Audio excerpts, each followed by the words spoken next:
그럼 본격적으로 또 이번에 오늘 창조정치 삼국지 시작을 하도록 하겠습니다.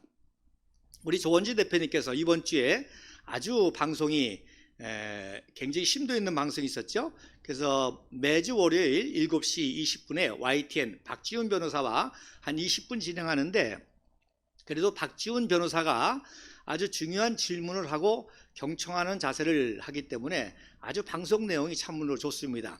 그리고 그 다음에 이제 화요일 날 12시로 바뀌었죠. 매주 화요일 12시 스픽스를 통해서 방송을 하는데, 역시 그 관록이 있는 부사장이신 전계환 대표시죠.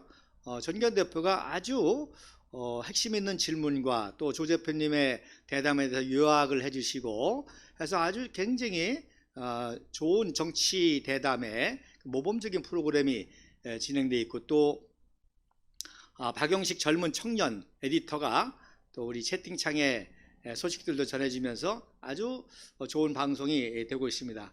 그리고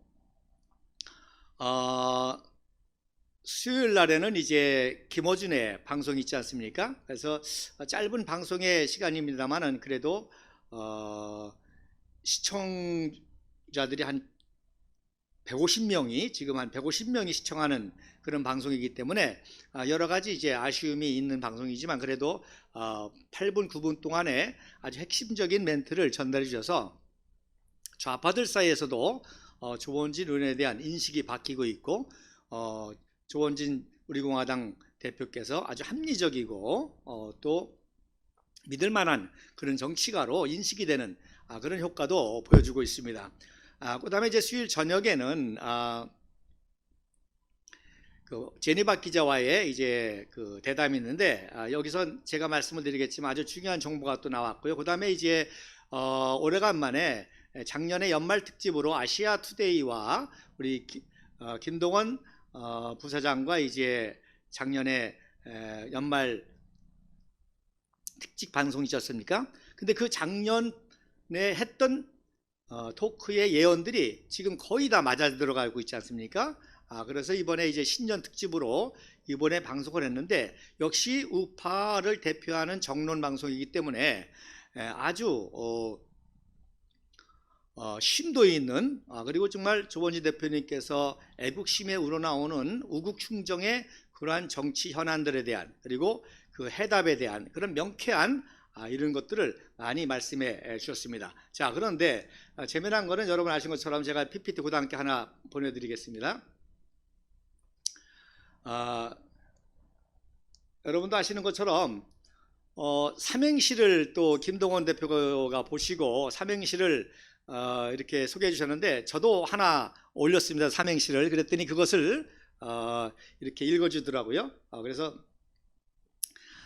조원진 대표님께서 굉장히 탁월한 정치적인 식견을 가지고 대담을 해주시는데, 저는 4가지로 봅니다. 첫째, 높이가 있다. 높이, 고차원적인 높이가 있다.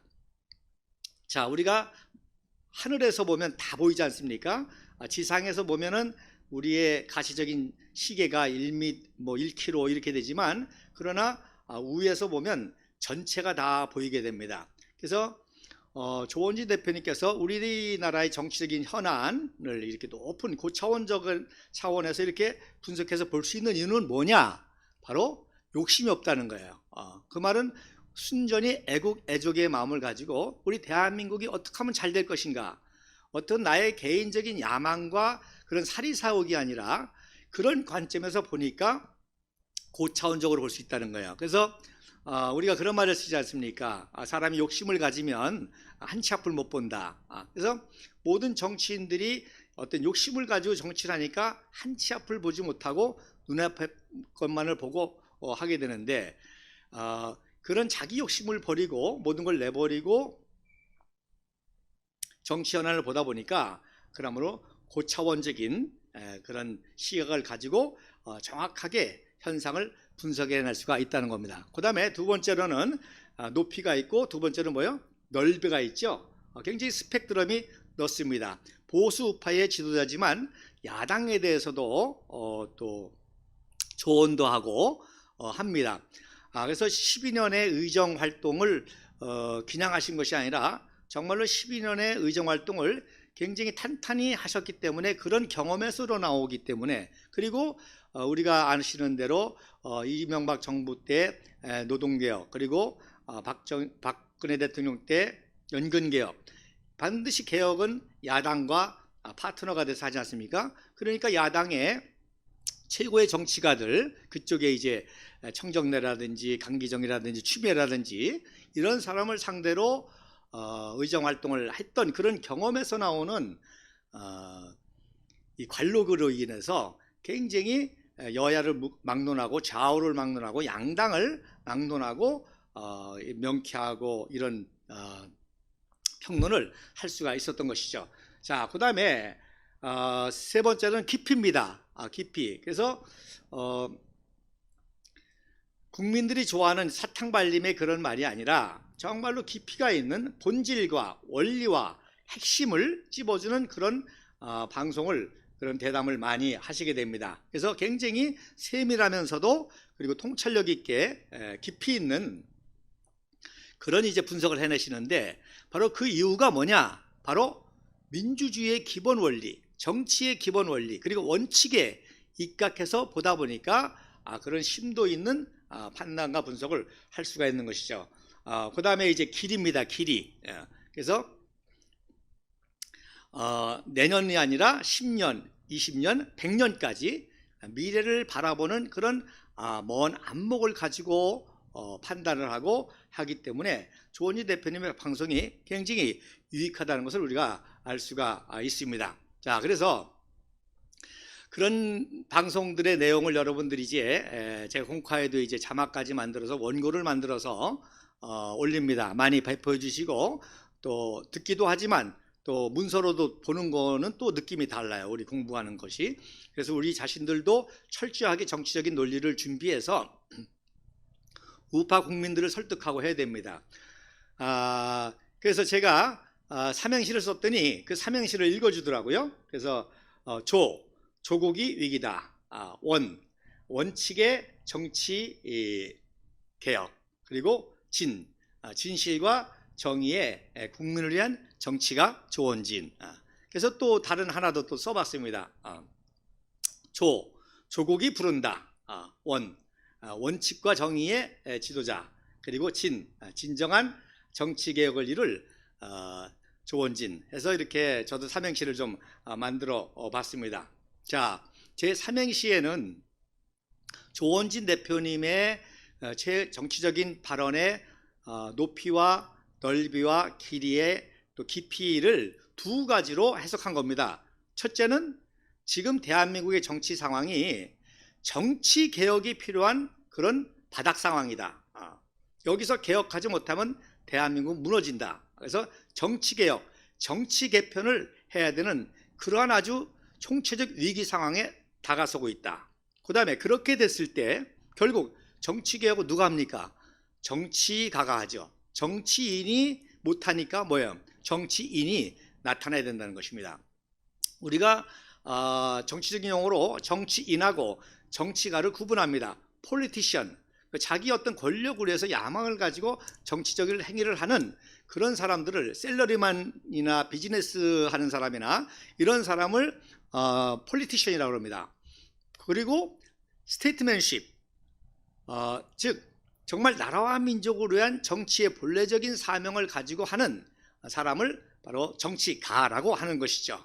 처칠이라든지 마가렛 대처라든지 레이건이라든지. 그래서 이런 정치인으로 인해서 완전히 정치가 붕괴돼 가지고 정치 개혁과 정계 개편을 해야 될 때 많은 국민들이 정치가를 원한다는 거야. 누군가가 탁월한 청년 결백하고 실력과 비전을 가진 탁월한 정치가가 나타나기를 기대한다는 겁니다. 그래서 그런 상황이라는 것을 제가 두 가지 삼행시로 표현한 겁니다. 그래서 지금 조국이 위기다. 왜? 원칙과 정의와 진실이 다 무너졌고 오로지 사리사욕으로 의해서만 여야 양당이 야합해서 기득권 정치가 돼 있다. 결국 이런 상황에서 뭐가 필요하냐? 조국과 민족이 바로 정치가를 부른다. 어떤 정치가? 원칙과 그리고 진실과 정의의 진정한 정치가를 부른다. 결국 이거는 뭐예요? 대한민국의 정통 역사를 이어가는 것이죠. 국부 이승만 박사, 5.16 혁명 박정희 각하, 그리고 자유통일을 이루려고 했던 박근혜 대통령. 그래서 제가 여러분 보시는 사진에 세 분의 대통령의 모습을 한 번에 보여줬습니다. 그래서 저 사진은 제가 이제 자주 소개를 하지 않았습니까? 1955년 11월 3일 날 인제 관대리에서 국부 이승만 박사가 3군단을 방문했을 때 당시 제5사단장인 박정희 준장을 만나는 그런 장면이고요. 그 다음에 이제 오른쪽 사진은 그 유명한 2016년 10월 1일 국군의 날 때에 북한의 독재 3대 정권 김정은과 북한 동포를 분리해서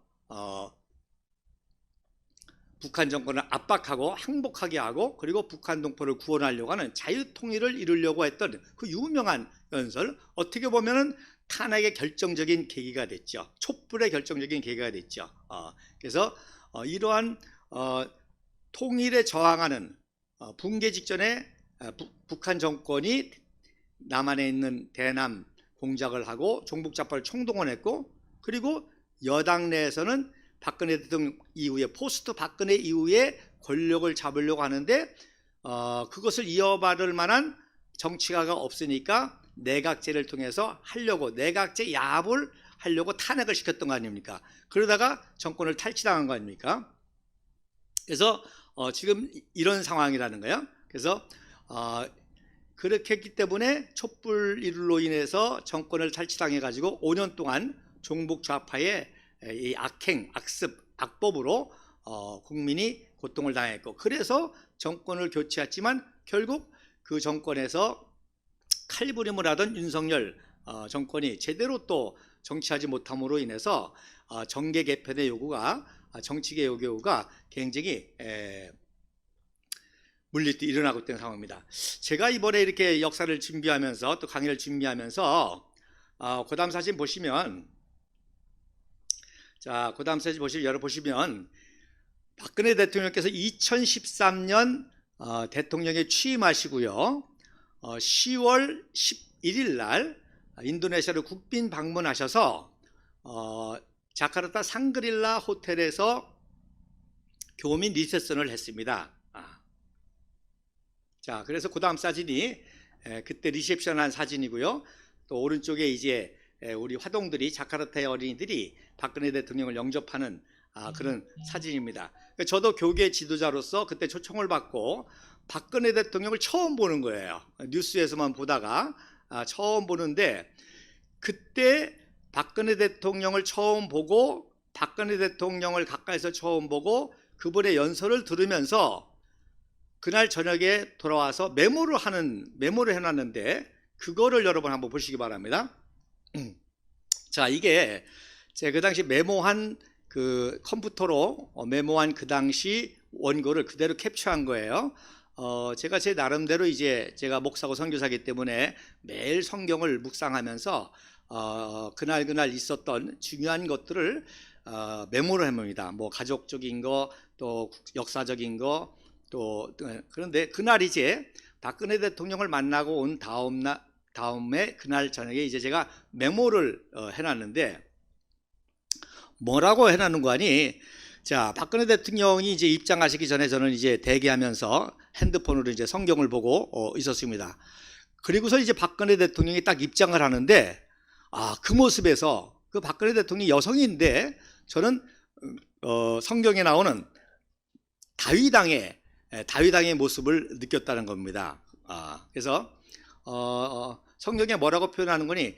다윗의 용모가 빛이 났다라는 그런 표현이 있습니다. 그 다윗이 골리앗을 물리치러 나갈 때 그 얼굴에 광채가 났다, 빛이 났다. 근데 제가 그런 모습을 본 거예요. 그 아주 빛나는 용모에 또 한복을 착용하셨는데 굉장히 온화하면서도 고운 모습.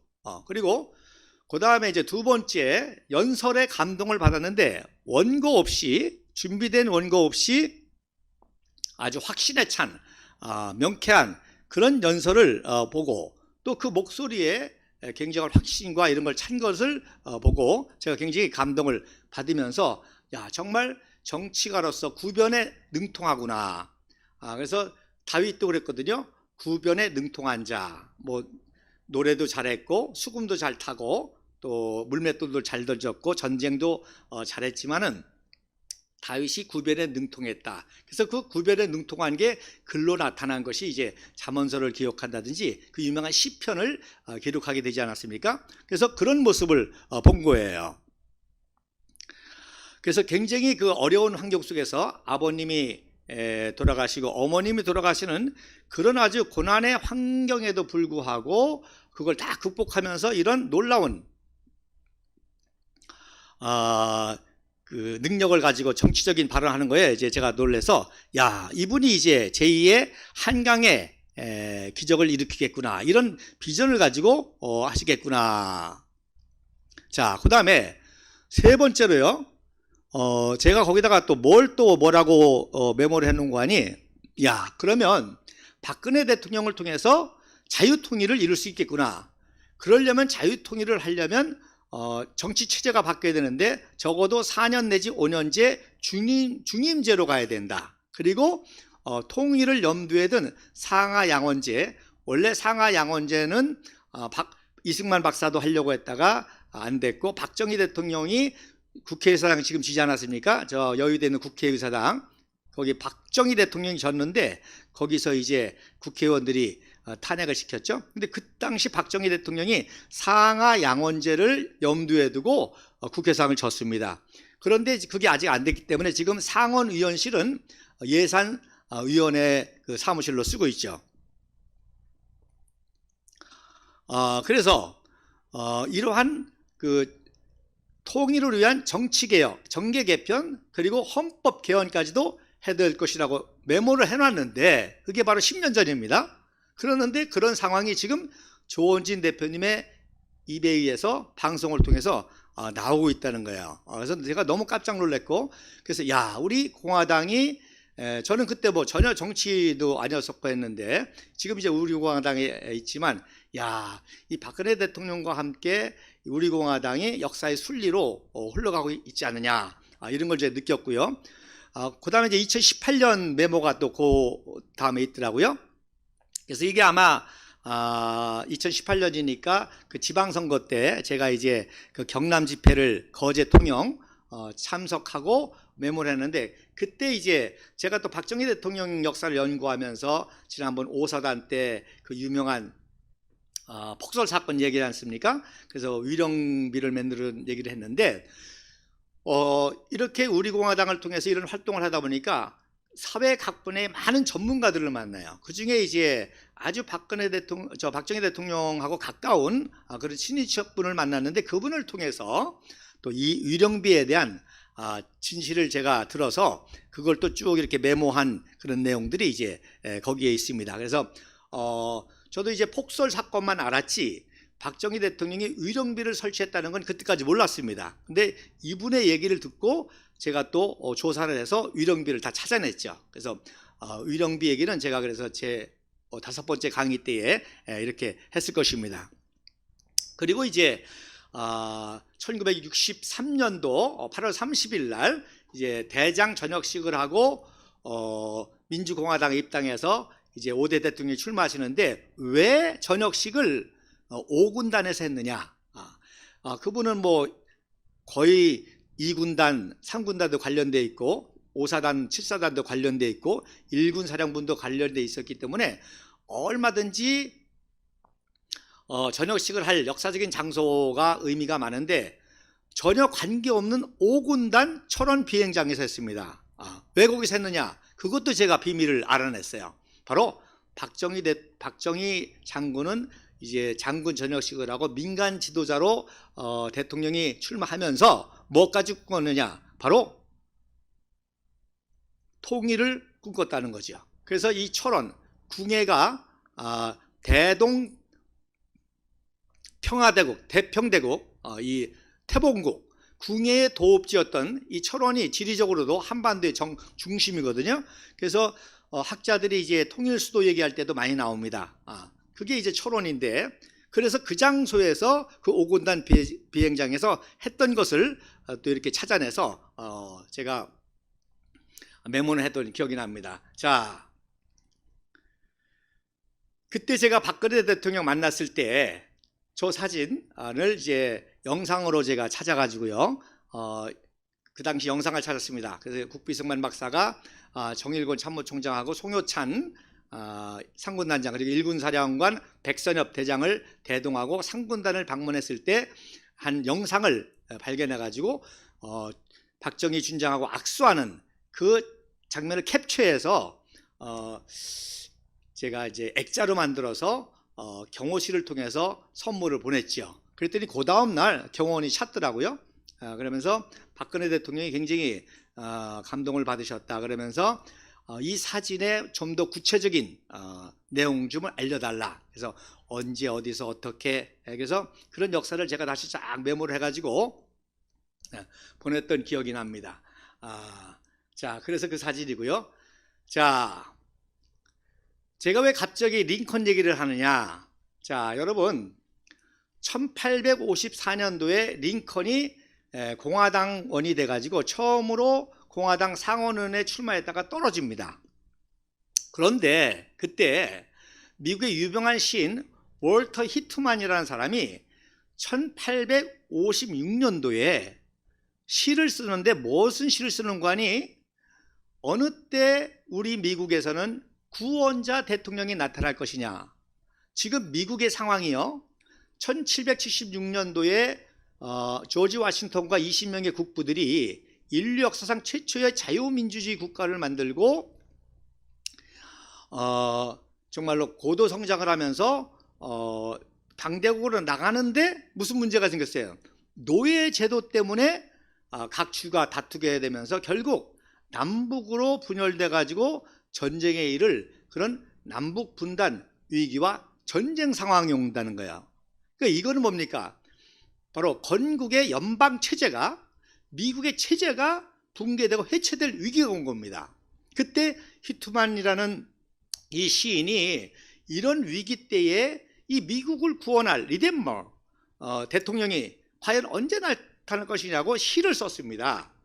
그래서 저 사진이, 이게 미국에서도 굉장히 유명한 사건이기 때문에 저렇게 사진들을 발굴해내는데, 저게 바로 히트만이가 시를 쓸 때 모습입니다. 그래서 약 10살 차이가 나거든요. 그래서 링컨이 45살 때 35살 히트만이가, 그래서 이 당시만 해도 링컨을 몰랐습니다. 자, 그런데 어떻게 됐습니까? 1958년도에 또 상원의원에 출마했는데 그때 유명한 더글라스와 대결을 하면서 논쟁을 했지 않았습니까? 근데 그때만 해도 히트머니가 더글라스를 지지했어요. 그 더글라스를 지지해서 결국 링컨이 떨어졌지 않습니까? 그래서 링컨이 떨어져 가지고 이제 정치를 포기해야 되나 코가 쑥 빠졌는데, 놀라운 건 이 더글라스와의 토론을 통해서 상원에서 떨어졌지만 이 링컨의 연설력과 그 내용이라든지 이런 것들이 굉장히 많은 영향력을 미쳤습니다. 그러다 보니까 그 당시에 미국의 최고의 영적 지도자라고 하는 비처 목사님이 있습니다. 이 비처 목사님의 누님이 톰 쇼여의 오두막 지배라는 책을 썼죠. 그러니까 노예 해방에 대한 그런 어머니와 같은 분이 그 비처 목사님의 그 남매인데, 이 비처 목사님이 그 뉴욕의 플리머스 교회라고 그 당시에 하여튼 가장 영적 영향력이 있는 목사인데, 이분이 링컨의 그런 지도자적인 그 능력을 보고 자기 교회에 초청을 한 거예요. 뉴욕 플리머스 교회에 설교를 해달라고. 근데 링컨이 온다니까 이 소문이 퍼져가지고요, 청년들이 난리가 났어요. 특히 공화당 청년들이. 그래서 공화당 청년들이 우리도 이 연설을 좀 듣게 해달라. 그래서 주일날 교회에서 연설을 하기로 했는데 너무나 사람들이 많이 모이고 요청을 하니까 유명한 쿠퍼 유니언 대학의 강당에 빌려서 월요일날 연설을 했는데 그 연설이 대히트를 친 거예요. 그래서 그 연설이 히트를 쳐가지고 일약 제16대 대통령 공화당 후보로 오르게 되는데, 제가 이 링컨의 이 연설은요, 조원진 대표님이 지난 그 총선 이제 2020년 총선 떨어질 때 상황과 링컨 이 상원 의원 떨어질 때 상황과 비교해 가지고 그 연설이 얼마나 유사한지 제가 이미 공카에 다 올렸습니다. 들어보시면요, 이때 링컨의 연설과 조원진 대표님의 연설이 너무나 유사해요. 그 핵심은 뭐냐? 지금은 위기다. 위기의 상황에 굉장히 역사적인 우리가 책임을 가지고 우리가 나서야 된다. 그런 내용이었거든요. 자, 그래서 이때부터 휘트만도 링컨을 지지하게 되고, 이때 이제 자기가 시로 썼던 리데머 프레지던트, 이 구원자 대통령이 링컨이다. 그래서 링컨을 지지하고 링컨을 소개하고 결국 어떻게 됐습니까? 1961년 제16대 대통령에 당선이 됩니다. 그래서 저게 그때 취임식 사진입니다. 그 다음에 이제 재선에 해서 1965년에 또 취임을 하죠. 그래서 많은 사람들이 역사를 굉장히 소중하게 생각해야 되고요. 역사는 팩트가 중요합니다. 그래서 16대 첫 번째 취임식 사진 저 사진밖에 없습니다. 그리고 나머지 사진들은 두 번째 취임식 사진이 많아요. 무슨 얘기냐? 그 사진을 가지고 첫 번째 이렇게 이용하면 안 된다는 거, 헷갈리게 된다는 거예요. 그래서 당연히 재선 때는 뭐 선서하는, 성경에 손을 얹고 선서하는 사진도 있고 있으니까 그런 걸 이용하려고 하는 욕심이 생기죠. 그래서 잘못해서 그것을 1961년도 사진으로 이용하게 되면 나중에 보는 사람은 컨퍼런스 혼동하게 되잖아요. 그래서 저도 재선 때 사진이 좋은 사진이 있지만 일부러 안 쓴 거예요. 그래서 자, 어쨌든 리데머 프레지던트로 1961년도에 이제 당선을 하고, 그때의 히트만의 모습입니다. 자, 그리고서는 1865년도 재선이 된 다음에 4월 14일 날 암살을 당하죠. 포드 극장에서. 그래서 그날이 예수 그리스도께서 십자가에 처형된 날입니다. 4월 14일이. 그래서 우리 고난일이라고 하는데, 그날 포드 극장에서 암살을 당하는데, 저 오른쪽 사진이 바로 4달 전 마지막 저녁입니다. 2월 달에 촬영한 마지막 링컨의 모습이고요. 그리고 히트만이 링컨이 암살됐다는 소식을 듣고 너무 충격을 받아가지고 이제 하루 동안 금식을 하다가 이제 링컨에 대한 애가를 쓰는데, 그 애가의 제목이 O Captain, My Captain. 그래서 난파선과 같은 이 배의 선장으로 미국을 구원한 분이다 라고 해서 O Captain, My Captain이라고 하는 그런 제목으로 애가를 짓게 됩니다. 그래서 국부가 만드는 연방체제, 이 미국이 해체되고 또 전쟁으로 싸워서 분열될 이 기에 바로 링컨 지도자가 나타나서 이걸 구원했기 때문에 난파선의 선장과 같이 그렇게 표현을 한 것이죠. 자, 그래서 링컨이라는 인물이 미국 역사에 있어서는 조지 워싱턴과 함께 최고의 인물이죠. 그래서 여러분 오른쪽 사진에 보면 재밌죠? 조지 워싱턴이 천국에서 링컨을 포용하고 그 머리에 월계관을 씌워주는 그런 사진입니다. 이런 비슷한 그 사파들이 많이 있습니다. 그러니까 미국 사람들이 지금도 가장 존경하는 것은 미국을 세운 국부 조지 워싱턴, 그리고 미국을 연방에서 해체해서 구원한 링컨, 에브라함 링컨. 우리나라도 똑같습니다. 대한민국을 자유주의 민지, 미국식 자유민주주의 대한민국 건국한 국부 이승만 박사.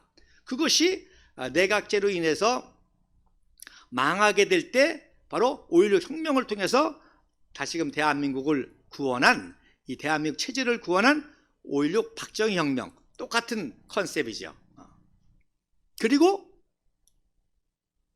그러한 비전을 가지고 자유통일까지. 그래서 북한은 이제 완전히 거지국가, 어둠의 국가, 감옥국가, 붕괴 직전의 국가가 됐고, 대한민국은 국부 이승만 박사와 박정희 각하를 통해서 한강의 기적을 이루고 아주 자유우방국가의 활발한 외교력, 그리고 막강한 국방력, 풍부한 경제력, 그리고 찬란한 이 문화력을 가지고 박근혜 대통령이 자유통일을 이루고 하려고 하니까 아까도 말씀드린 것처럼 대남공작과 종북좌파와 탄핵파에 의해서 내각제 탄핵파에 의해서 촛불 난동이 일어나고 오늘날 사태가 이런 거 아닙니까? 그렇기 때문에 바로 대한민국의 어떤 의미에서는 마지막 위기가 닥친 거예요.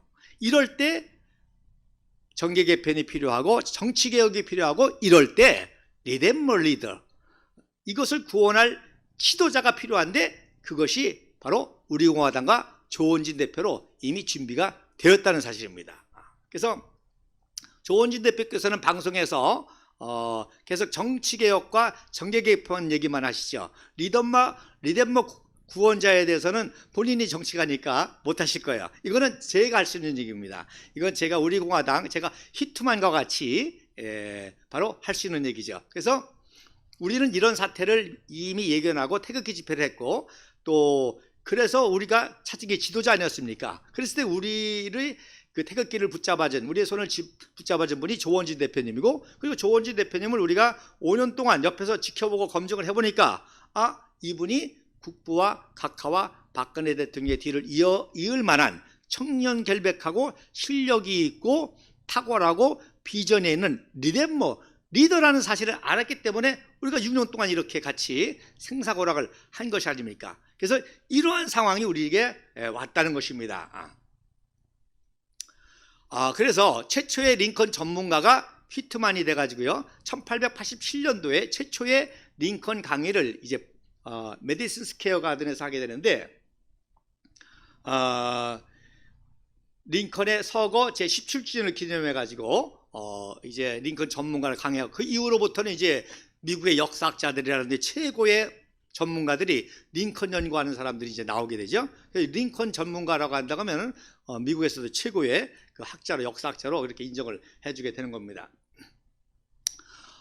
놀라운 거는 이번에 링컨의 그 생일이 2월 10일이거든요. 그리고 조지 워싱턴의 생일은 2월 22일이고, 링컨의 생일은 2월 12일이고, 박근혜 대통령 생일은 2월 2일, 링컨 생일은 2월 12일, 조지 워싱턴 생일은 2월 22일. 그래서 미국에서는 2월 달을 대통령의 달로 정하면서 특별히 이제 2월 22일을 대통령의 날로 정합니다. 재미난 거는요, 이승만 청년이 한성 감옥에서 회심한 게 바로 2월 달입니다. 1899년 2월 2일 얘기도 하고 2월 10일 얘기도 하고 2월 20일 얘기도. 그래서 이승만을 개종시킨 선교사들이 바로 미국의 대통령 날에 이승만 회심 기념일을 지킵니다. 재밌죠? 자, 어쨌든 그런데 이번에 알렌 겔조라고 하는 최근에 이제 그 링컨 전문가가 1999년도에 이 휘트만의 그 시의 제목을, 100년 전의 시의 제목을 따가지고 링컨에 대한 새로운 책을 썼습니다. 1999년에. 근데 그 책 제목이 뭐냐? 리데머 프레젠트입니다.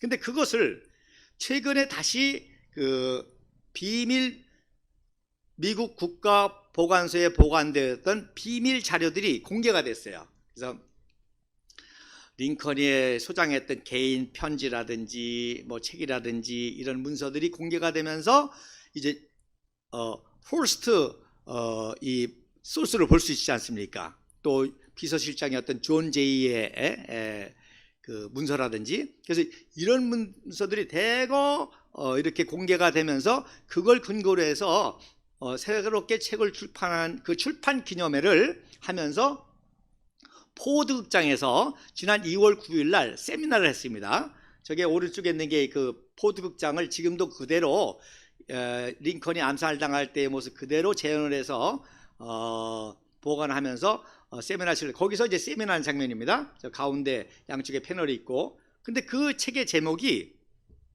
바로 에브라함 링컨 리데머 프레젠트였다는 것이죠. 그래서 그 책의 표지가 왼쪽에 있는 책의 표지인데,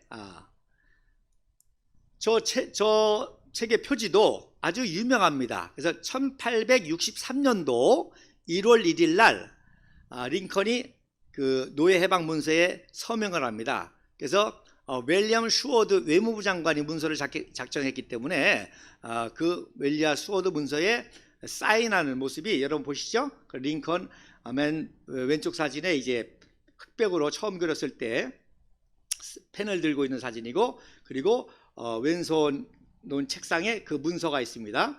그리고 그것이 이제 이거는 이제 에드워드 달턴 머천트라고 하는 화가가 1862년도 9월 달부터 4개월 동안 백악관에 머물면서 이 그림을 그린 거예요. 4개월 동안. 그리고 죄송합니다. 63년도에 그러니까 63년도 1월 달에 노예문서 서명을 하고 63년도 9월 달부터 4개월 동안 그림을 그리고 1864년도에 이제 출판했죠. 출판하면서 이제 컬러화가 된 그런 액자의 사진입니다. 그런데 또 여러분 재미난 거 보시면 그 링컨 옆에 어떤 동상발이 보이고 쇠사슬이 보이죠. 난 그 저기 처음에 동상인 줄 알았습니다. 근데 찾아보니까 그림을 그렇게 표현을 했더라고요. 그래서 족쇄를 풀어버린 자유의 여신상이 노예 족쇄를 풀어버린 그런 그림을 그때 같이 그린 거고요. 그리고 오른쪽이 이제 그 유명한 노예 해방 문서를 이렇게 만든 그런 내용이 되겠습니다. 자, 제니박 기자하고 이번에 그 백악관 인터뷰가 있었는데 마지막에 아주 중요한 정보를 그 제니박 기자가 주셨습니다. 조원진 대표님께서도 당연히 국제적인 안목이 되시니까 미국에 대한 정치 상황에 대해서 굉장히 관심이 있어서 디스커션을 많이 하지 않습니까? 그래서 지난주 시간에 미국의 대선 상황이 지금 어떻게 되냐, 2024년 이제 2년 남았죠. 우리는 총선이 남았고 미국은 대선이 남아가지고 바이든의 재선과 또 트럼프의 재도전, 그래서 미국의 대통령 정치 상황에 대한 분석을 요청했는데 제니박 기자가 아주 중요한 정보를 이번에 제공해 줬습니다. 무슨 얘기냐? 민주당의 바이든 후보의 재선 후보, 그리고 트럼프 공화당 후보가 지금 열심히 다시금 도전해 가지고 움직이고 있는데 미국의 유권자의 60%는 이제 안 나왔으면 좋겠다는 거예요. 그리고 미국도 지금 그 지난번 의사당 성조기 데모 사건, 또 탄핵 사건, 또 부정투표 사건, 이것으로 미국도 정치 상황이요 굉장히 혼란하거든요. 그런 혼란한 상황인데다가 또 그래서 이제 바이든이가 나이 많은 바이든이겠고 또 나이 많은 트럼프가 또 재도전하고 한다니까 미국의 유권자, 민주당이든 공화당이든 미국의 유권자 60%는 제발 불출마했으면 좋겠고, 뭔가 또다시 그들도 리덴머 프레지던트를 구하고 있는 상황이라는 거예요. 너무 재밌지 않습니까? 그래서 지금 한국의 상황과 미국의 상황이 지금 거의 비슷합니다. 자유민주주의를 시작한 미국도 자유민주주의가 흔들렸잖아요. 지금 언론에 의해서, 언론의 조작방송, 부정선거. 우리나라도 부정선거가 문제지만 여러분 미국에서 부정선거가 있다는 게 이게 말이 됩니까? 그런데 그러면서 미국도 자유민주주의가 흔들리고 또 거기에 대해서 대법원이 또 관여하지 않고 그걸 해야 되는데 회피하고 해서 미국도 지금 CIA, FBI도 정치 권력에서 흔들리고, 그래서 미국도 국민들이요 지금 굉장히 심각하게 생각합니다. 야, 이거 링컨 시대와 다시 오는 거 아니냐. 여야가 쫙 갈려가지고 종북 좌파식으로 가는 민주당, 또 약간 또 극렬 보수 쪽으로 가는 이 공화당. 그래서 이 미국의 이런 정치 상황, 그래서 미국의 본질적인 자유민주주의를 회복할 젊은 지도자, 새로운 지도자, 리덴머 리더를 지금 구하는 상황이라는 거예요. 너무 재밌어요. 그래서 바로 그런데 아직 안 나타났어요. 근데 대한민국은 나타났습니다. 그래서 우리 공화당과 조원진 대표가 있고요. 그래서 조원진 대표님께서 이번에 방송 중에 굉장히 중요한 멘트를 또 하나 하시면서 이번에 오다를 내리셨는데 엽서 작업을 다시 합니다. 그래서 우리가 다시금 엽서팀을 운영해가지고 지금 엽서 만드는 작업을 제가 2시에 회의를 해서 하는데, 박근혜 대통령의 건강에 빨리 회복하도록 박근혜 대통령에게 그 위로하고 하는 그 엽서를 우리가 계속 보내주는 엽서 운동을 계속 하려고 그러고요.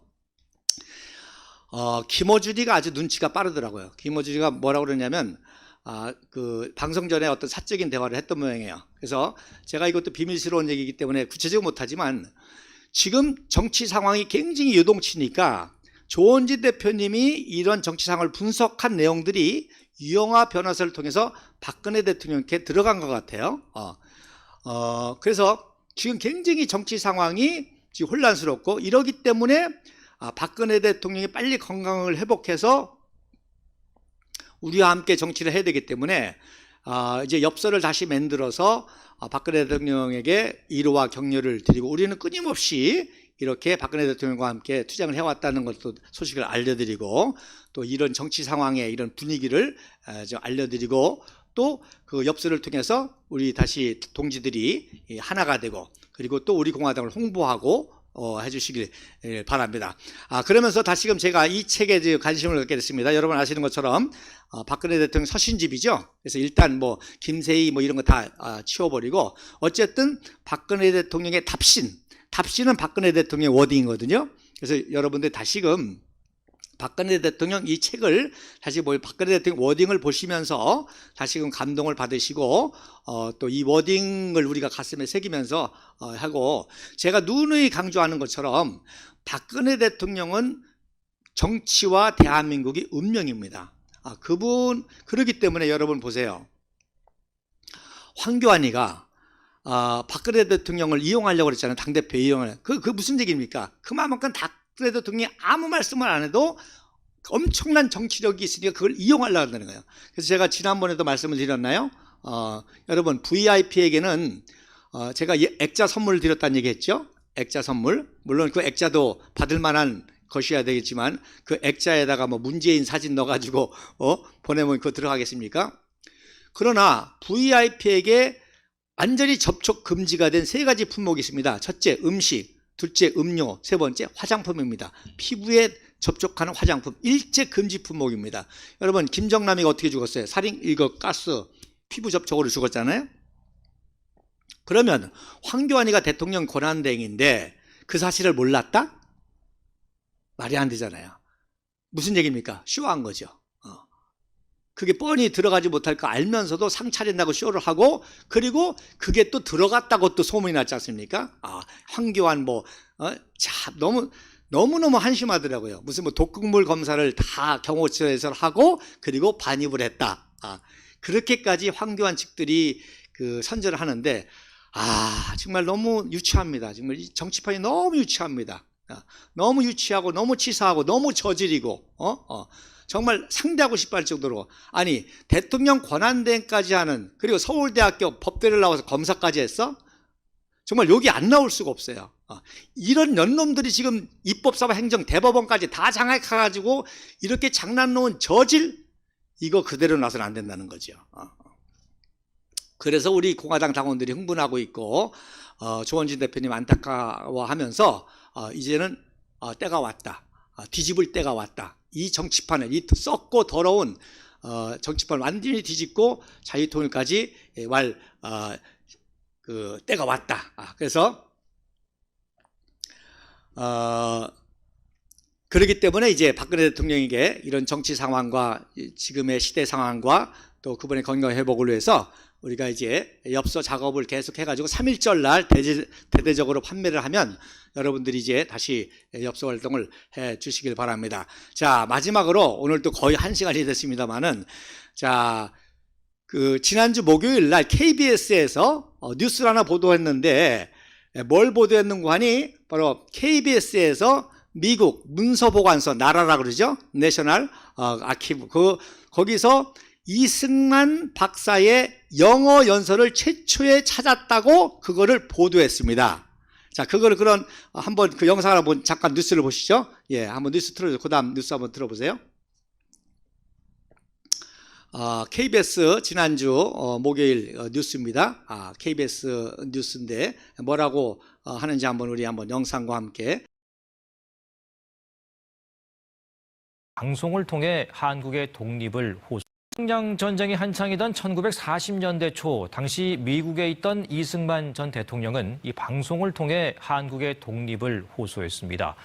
미국 정부기관에 보관 중이던 이 육성 연설을 KBS가 처음 찾아냈습니다. 직접 들어보시죠. 안다영 기자입니다. 1921년 미국에서 포착된 이 사람.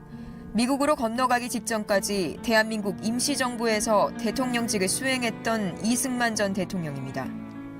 20여 년이 지나 태평양 전쟁이 한창이던 1942년, 미국 정부가 만든 국제방송 미국의 소리를 통해 이승만의 육성이 미 전역에 전해집니다.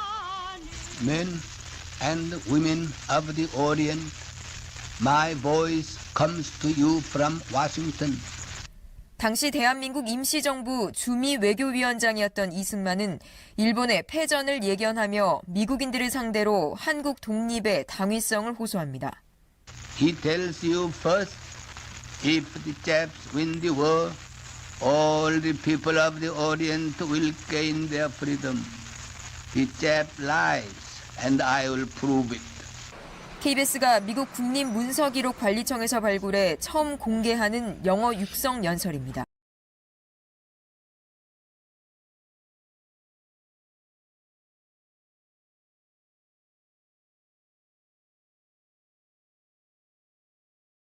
KBS에서 처음으로 발견해서 보도를 한다 그러죠. 자, 여러분 보세요.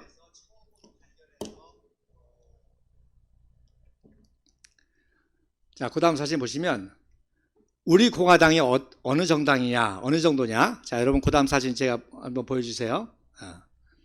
우리 공화당이 어느 정도 준비되고 우리 공화당의 수준이 어느 정도냐. 자, 그 다음 사진 보시면 바로 이 영어 방송을 이미 2019년에 발견을 했습니다.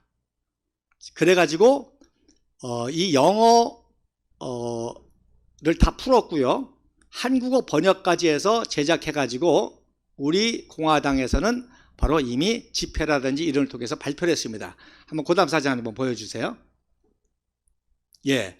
자, 그래서 지금 KBS에서 뭐라고 그러니 1942년 태평양 전쟁 때 미국의 이승만 박사의 영어 연설이라고 그렇게 말했죠.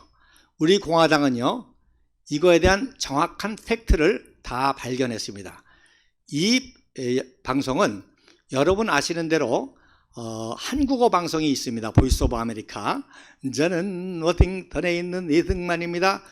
그거랑 같이 녹음을 한 거예요. 그래서 하나는 한국어로 하고 하나는 영어로 하고. 근데 그동안에는 영어 연설이 발견되지 않았으니까 한국어 방송만 알려졌죠. 그래서 이승만 박사 기념식 때마다 이 영상을 틀어줬거든요. 그런데 이 영상을 발견한 게 1942년 6월달 방송분을 가지고 있는 거예요. 그래서 1940년 6월달 방송이라고 알고 있습니다. 제가 유영익 박사를 만나가지고 박사님, 이거는 1942년 6월달 방송이 아니라 1월달에 녹음한 방송을 계속 틀어준 거고 매주 계속 틀어준 거고, 그래서 6월달이 아니라 그 이후까지 다 했는데 지금 가지고 있는 건 6월달 녹음분입니다. 그러니까 6월달에 방송했다고 하면 틀립니다. 그래서 이미 6개월 사이에 그 전세가 많이 변했잖아요. 6월달 미드웨이 해전을 통해서 미국이 역전을 시키는 그런 단계인데 이 방송 내용은 완전 초기 내용이거든요. 그런데도 그 이승만 그 이화장 측도 그렇고 내 말을 안 듣더라고요. 그러다가 1919년도에 영어 방송을 우리 공화당에서 찾아가지고, 그러니까 몇 년 전이니까 4년 전입니다. KBS가 발견하기 전에 우리는 4년 전에 발견해가지고 이 영어 그 연설을 발견해가지고 이거를 영어를 다 풀어가지고 여러분 그 오전에 보신 이거 시작 전에 보신 게 이제 한글 자막까지 넣어가지고 하는데 전문가들이 풀었는데요. 한 문장이 아직도 힘들어요. 어쨌든 그래서 이걸 영어로 다 풀어서 자막을 만들고 한국까지 번역했고 거기에 영상에 나오는 사진들이 다 그 당시 때 사진 관련 사진들을 다 해가지고 이 영상을 만드는 겁니다. 자, 이 방송이 어느 정도 중요한 거 아니에요. 자, 그래가지고 그런데다가 한국어 방송에서는 김원봉이가 나와요. 그래서 이제 상해인신 정부의 차리서, 김구, 이시영, 또 차리서, 김원봉 이렇게 쭉 나온단 말이에요. 그래서 그동안에 쭉 틀어졌는데 문재인 정권이 들어서면서 김원봉을 띄우니까 이승만 기념사업에서 김원봉 나오기 전까지 딱 끊었죠. 그래서 그것까지만 틀어주죠. 그랬습니다. 그런데 영어 연설에서는 김원봉이가 안 나옵니다. 거기도 김구, 이시영, 차리석, 이동영 나오는데 김원봉이를 빼서 안 나옵니다. 그래서 제가 영어서 연설을 이제 소개하면서 앞으로는 이걸 틀어주세요. 이걸 틀어주세요. 하는데도 안 믿더라고요. 그래서 이 방송이 얼마나 중요한 거 아니? 자, 이승만 박사가 1941년도 1월 달에 재팬 인사이드 아웃을 출판하고 저 사진이 여러분 보시고 왼쪽 사진이 출판하고 막 베스트셀러 달 때 링컨 기념관에서 찍은 사진입니다. 5월 달에. 그러니까 이승만 박사를 이해하려면 또 링컨을 이해해야 되는 거예요. 어쨌든 그래서 그 사진이고요. 그 다음에 이제 7월 달에 뉴욕에서 또 출판되면서 베스트셀러가 됐는데 12월 7일 날 진짜 진주만이 기습이 일어났잖아요. 그러니까 하루아침에 이승만 박사가 국제적인 인물로 떠오르면서 그때 마침 미국에서는 이제 전쟁 직전에 COI라고 Coordination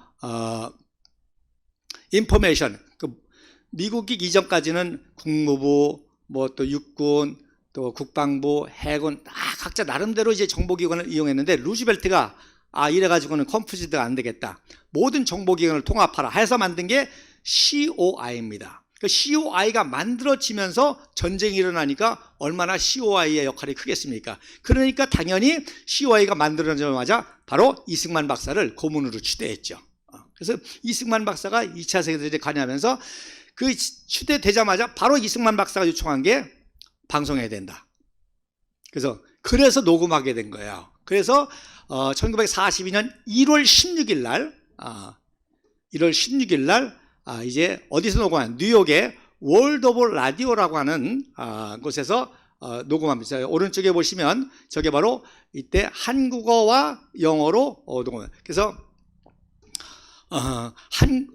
어떤 걸 먼저 녹음했느냐? 제가 연구하는 거는 영어를 먼저 녹음을 했어요. 영어를 먼저 녹음을 해서 아무래도 그 COI가 협조니까. 그리고 그 다음에 이제 한국어를 하면서 한국어는 좀 더 자세하게 이제 김원봉이가 그 당시에 어쨌든 그 무장 독립운동을 같이 했었으니까 광복군도 우리가 활용을 해야 되니까. 그래서 이름이 나중에 들어갔던 것 같아요. 내용은 좀 다릅니다. 그래서 저 오른쪽 사진이 그 월드 오브 라디오. 여러분 마이크 보이시죠? 그 마이크에 뭐라고 써 있는 거니? 바로 월드 오브 라디오라고 써 있습니다. 그리고 두 분이 계시죠? 저분들이 바로 COI 요원들입니다. 그래서 COI 요원들이 옆에서 이제 지켜보고 있고, 그래서 누가 녹음하고 그 가운데 사진이 이 녹음본을 가지고 이승만 박사가 LA로 가는 그런 사진입니다. 그래서 LA로 왜 갔냐? LA에 뭐가 있었습니까? 보이스 오브 아메리카라고 하는 COI에서 관리하는 방송이 있었던 거예요. 그래서 전 세계에 전시의 상황을 전 세계에 알리는 보이스 오브 아메리카 방송사가 LA에 있었기 때문에 거기다 이제 이 녹음을 주고 그때부터 1942년 1월 달부터 계속 매주일마다 영어 방송, 한국어 방송을 보내는 거예요. 그리고 그 마지막 부분에 애국가가 나오죠. 안익태 애국가. 그래서 안익태 애국가가 바로 LA의 한인교회 합창단들이 녹음을 해가지고 마지막 부분에 이제 삽입하게 되는 겁니다. 자, 여러분, 우리 공화당 이런 당입니다. KBS는 뭐 인재 발견했다고 그래가지고서는 영어 한마디 분석해가지고 하는데 우리는 이렇게 정확한 팩트를 다 역사 연구해가지고 영어 자막과 이것을 다 만들었는데, 자, 그럼 마지막으로 한번 이 방송을 다시 한번, 아까 처음에는 이제 한글 자막이었는데 마지막이 영어 자막인가요? 예, 한번 들어주시고 요거 끝나자마자 시간 늦었지만 곧 이어서 또 역사 특강을 이어서 하도록 하겠습니다. 예, 한번 들어주시기 바랍니다. I, Syngman Uri, am speaking from Washington to my 23 million fellow Koreans who are at home and abroad. Wherever you are, listen to my words carefully. What I am going to tell you is a glad tidings, because it is a message of liberty. You who hear me must be messengers of freedom. Tell your friends, tell your neighbors, tell them to tell all the others. Oh, my fellow countrymen, it is the use of liberty, liberty and liberty. How sweet it sounds, how warming the flame to us, how terrifying to the enemy. Men and women of Korea, I tell you that our day of glory is at hand. The chains of bondage shackled upon us by the island savages soon will be broken. You have a government. Your own government is working for you. Your government is in strong hands. Heroic and patriotic Kim Gu, who has never stopped fighting the dastardly Japanese, is in charge of the government now in Beijing, China, and other patriots, notably Lee Ji-young, Jo So-wang, Jo Wan-gu, Cha Il-suk, and others stand beside him. Your army, under the command of our great Commander-in-Chief, General Lee Chung-chun, is where an army should be, out fighting the enemy. Both your government and your army have been given sanctuary by the great and gallant Chiang Kai-shek. Help is coming more and more. Already both Generalissimo and Madame Chiang Kai-shek have personally given large sums to our government and our army. Patriotic Koreans in America, Hawaii, Cuba, and Mexico, and every part of the world where they are beyond the reach of the Japanese have